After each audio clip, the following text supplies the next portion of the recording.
ಗೊಂಬೆ, ನೀನು ಈ ರೀತಿ ನೆಮ್ಮದಿಯಾಗಿ ಮಲಗಿರೋದನ್ನು ನೋಡಿದರೆ ಒಂಥರ ಖುಷಿಯಾಗುತ್ತೆ ಮಗಳೇ. ಆದರೆ ನಿನ್ನ ನೆಮ್ಮದಿನ ನಾನೇ ಕಿತ್ಕೊಂಡ್ಬಿಟ್ನೇನೋ ಅನ್ನೋ ಕೊರಗು ನನ್ನನ್ನು ಕಾಡ್ತಾ ಇರುತ್ತೆ. ಒಬ್ಬ ತಂದೆಯಾಗಿ ನೀನು ಚೆನ್ನಾಗಿರಬೇಕು ಅಂತ ಇಷ್ಟೆಲ್ಲ ಮಾಡಿದ್ನೇ ಹೊರತು ನಿನಗೆ ಕೆಟ್ಟದಾಗಲಿ ಅಂತಲ್ಲ ಮಗಳೇ. ನೀನು ನಗ್ನಗ್ತಾ ಇದ್ದರೆ ಈ ಜೀವಕ್ಕೆ ಅಷ್ಟೇ ಸಾಕು. ಆದರೆ ನೀನು ನನ್ನ ಹತ್ರ ಮಾತಾಡದೇ ಇರೋದನ್ನು ನೋಡಿ ಮನಸ್ಸಿಗೆ ತುಂಬ ದುಃಖ ಆಗುತ್ತೆ ಮಗಳೇ. ನನ್ನನ್ನು ಅರ್ಥ ಮಾಡ್ಕೊಳ್ಳೋ ದಿವಸ ಆದಷ್ಟು ಬೇಗ ಬರಲಿ ಅಂತ ಆ ದೇವ್ರ ಹತ್ರ ಕೇಳ್ಕೊತೀನಿ.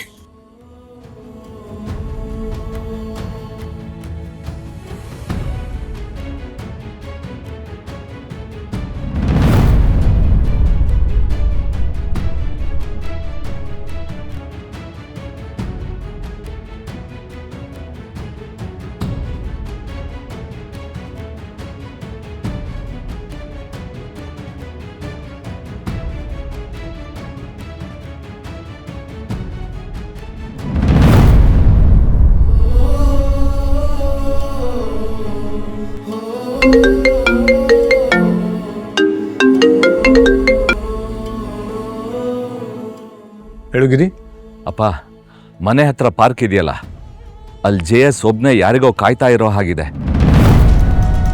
ನನ್ನ ಪ್ರಕಾರ ಅವನು ದೇವಕಿಗೆ ಕಾಯ್ತಾ ಇದ್ದಾನೆ. ಯಾವುದೇ ಕಾರಣಕ್ಕೂ ದೇವಕ್ಕೆ ಅವನ್ನ ಮತ್ತೆ ಭೇಟಿ ಆಗಬಾರ್ದು ಗಿರಿ. ಒಂದು ವೇಳೆ ಅವಳೇನಾದರೂ ಅವನ್ನ ಭೇಟಿ ಮಾಡಿದ್ರೆ ಅವಳು ಬುದ್ಧಿ ಹಾಳು ಮಾಡ್ತಾನೆ, ಅವಳು ಮನಃಶಾಂತಿನ ಹಾಳು ಮಾಡ್ತಾನೆ. ನೀನು ಅಲ್ಲೇ ನಾನು ಈಗಲೇ ಬಂದ್ಬಿಡ್ತೀನಿ. ಸರಿಯಪ್ಪ.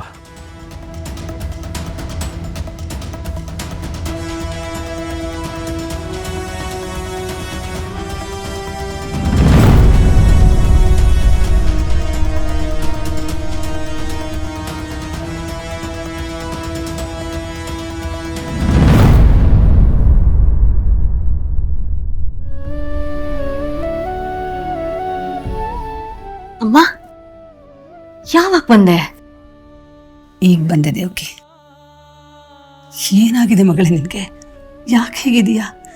ಕೆಲಸದ ಕಡೆ ಗಮನನೇ ಇಲ್ಲ, ಏನೋ ಕಳ್ಕೊಂಡು ಹೊರಗಿರ್ತೀಯ. ನಮ್ಮನ್ನು ನೋಡಿದ ತಕ್ಷಣ ಮುಖದಲ್ಲಿ ನಗು ಇರುತ್ತೆ, ಆದರೆ ಮನಸ್ಸಲ್ಲಿ ಏನೋ ಕೊರಗ್ತಾನೆ ಇರ್ತೀಯ. ನನ್ನ ಹತ್ರ ಹೇಳ್ಬಾರ್ದೇನೆ. ಕರುಳಿನ ಕುಡಿಗೆ ನೋವಾಗ್ತಾ ಇದ್ರೆ ಹೆತ್ತ ಕರಳಿಗೆ ತಡ್ಕೊಳಕ್ಕಾಗತ್ತಾ ಹೇಳು? ಅಮ್ಮ, ನೀನು ಅನ್ಕೊಂಡ ಹಾಗೆ ಏನೂ ಇಲ್ಲ. ನಾನು ಚೆನ್ನಾಗೇ ಇದ್ದೀನಿ. ಇತ್ತೀಚೆಗೆ ಸ್ವಲ್ಪ ವರ್ಕ್ ಪ್ರೆಷರ್ ಜಾಸ್ತಿ ಆಗಿದೆ. ಅಲ್ಲಿ ಇಲ್ಲಿ ಮೀಟಿಂಗ್ಸ್ ಜಾಸ್ತಿ ಅಟೆಂಡ್ ಮಾಡಿದ್ರಿಂದ ಸುಸ್ತಾಗಿದ್ದೀನಿ ಅಷ್ಟೇ. ಅದಕ್ಕೆ ಮಲ್ಕೊಂಡಿದ್ದೆ. ಅಲ್ಲ ಕಣೆ, ನೀನೊಬ್ಬಳೇ ಯಾಕೆ ಮಾಡಬೇಕು? ಅಪ್ಪ, ಗಿರಿ, ಶಶಿ ಎಲ್ಲ ಇಲ್ವಾ? ಎಲ್ಲರೂ ಕೆಲಸನ ಹಂಚ್ಕೋಬೇಕು ತಾನೆ? ಅದಕ್ಕೆ ಅಮ್ಮ, ನಾನು ಕೆಲಸಕ್ಕೆ 1-2 ದಿನ ಬ್ರೇಕ್ ತೊಗೊಂಡಿದ್ದೀನಿ. ಮನೇಲೇ ಕೂತ್ಕೊಂಡು ರೆಸ್ಟ್ ತೊಗೊಂಡ್ರೆ ಎಲ್ಲ ಸರಿ ಹೋಗುತ್ತೆ.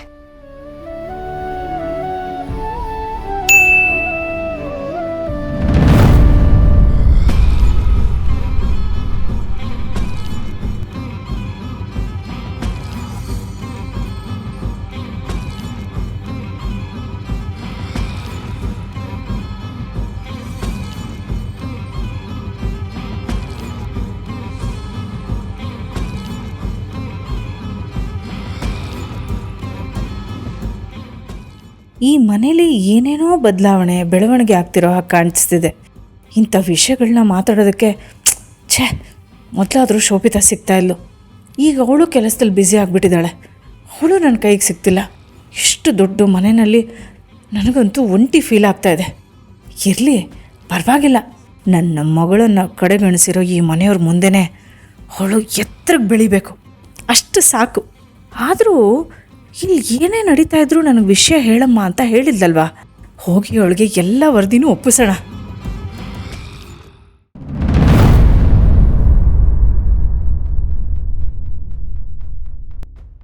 ಯಾಕಕ್ಕ, ಏನೋ ಯೋಚನೆ ಮಾಡ್ತಾ ಇದೀಯಾ?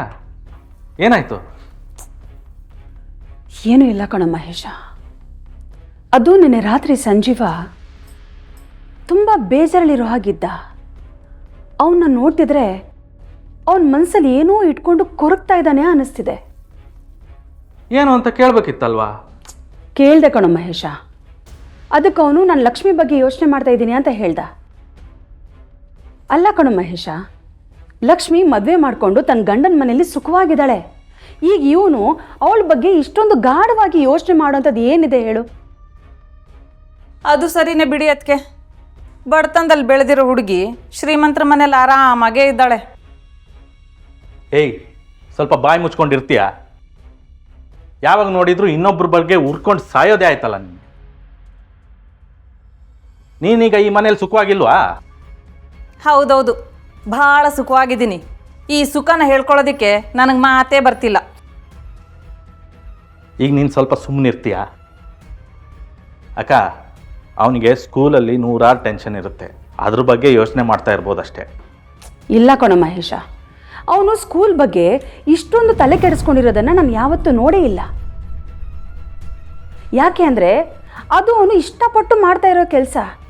ಹಾಗಾಗಿ ಅವನು ಅದ್ರ ಬಗ್ಗೆ ಯೋಚನೆ ಮಾಡ್ತಿಲ್ಲ. ಅವನು ಬೇರೆ ಏನೋ ಮನ್ಸಿಗೆ ಹಚ್ಕೊಂಡಿದ್ದಾನೆ. ಅಕ್ಕ, ನೀನು ಅವನ ಬಗ್ಗೆ ತುಂಬ ತಲೆ ಕೆಡ್ಸ್ಕೋತಾ ಇದ್ದೀಯ ಅಂತ ಅನ್ನಿಸ್ತಿದೆ. ಅವನ ಬೇಜಾರನ್ನು ದೂರ ಮಾಡೋದಕ್ಕೆ ಅಮೃತ ಇದ್ದಾಳಲ್ವಾ, ಎಲ್ಲ ಜವಾಬ್ದಾರಿನೂ ಅವಳ ಮೇಲೆ ಹಾಕಿ ನೀನು ಆರಾಮಾಗಿರು.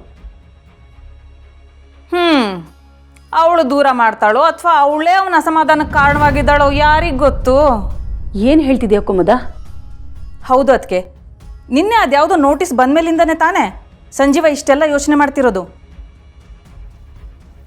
ಅದೇನು ಅಂತ ತಿಳ್ಕೊಂಡ್ರೆ ಅವನ ಸಮಸ್ಯೆಗೆ ಪರಿಹಾರ ಸಿಗುತ್ತೆ. ಏ ಕುಮುದ, ಇರೋ ಸಮಸ್ಯೆ ಜೊತೆಗೆ ನೀನು ಹೊಸ ಸಮಸ್ಯೆ ಸೃಷ್ಟಿ ಮಾಡಬೇಡ. ಬಾಯಿ ಮುಚ್ಕೊಂಡು ತೆಪ್ಪಗಿರು. ಅಯ್ಯ, ನೋಟಿಸ್ ಯಾಕೆ ಬಂದಿದೆ ಅಂತ ತಿಳ್ಕೊಳ್ರಿ ಅಂದರೆ ನನಗೆ ಬೈತಿದ್ದೀರಲ್ರಿ.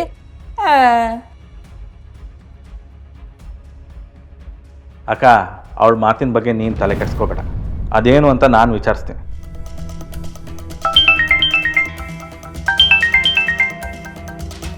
ಕೇಶವ್ ಬಾಬು ಫೋನ್ ಮಾಡ್ತಾ ಇದ್ದಾರೆ, ಏನು ಅಂತ ವಿಚಾರಿಸ್ಕೊಂಡು ಬರ್ತೀನಿ.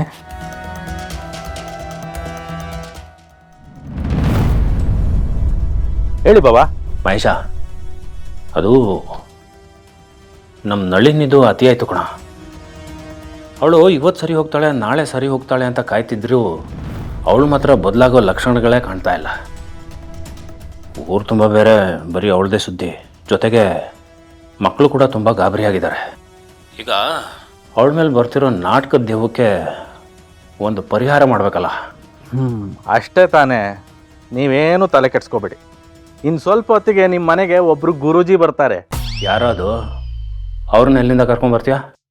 ಬಾವಾ, ಆ ಗುರೂಜಿ ಬೇರೆ ಯಾರೂ ಅಲ್ಲ, ನಾನೇ.